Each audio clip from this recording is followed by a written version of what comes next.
భగవంతుడు ఎక్కడో శంఖచక్రాలతోనూ త్రిశూలాలతోనూ దేవాలయంలో ఉండడు.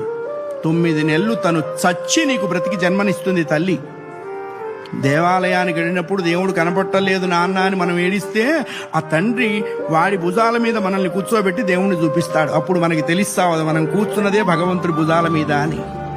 తల్లిదండ్రులకి గుళ్ళు కట్టించక్కర్లేదు, కట్టించిన గుళ్ళ ముందు వాళ్ళని కూర్చోబెట్టకుండా ఉంటే చాలు. అది నేర్చుకోవాలి. మనం బ్రతికుండగా వాళ్ళ అనాథాశ్రమాల్లో ఉండటం ఏంటండి? ఇంకంతకంటే పాపం ఏదైనా ఉందా? కాశీలో యజ్ఞం చేస్తే వస్తుందా? రామేశ్వరంలో అన్నదానం చేస్తే వస్తుందా? జన్మనిచ్చిన తల్లిదండ్రుల ప్రధానము.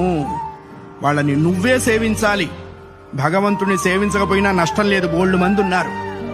జన్మనిచ్చిన తల్లిదండ్రుల్ని సేవించాలి, అది కర్తవ్యము. ఆ అభిప్రాయం లేనివాడు పశువు అనకూడదన్నారండి. పశువులు పోటీకి వచ్చినాయి, మమ్మల్ని ఆ వాడితో పోలుస్తావా అని.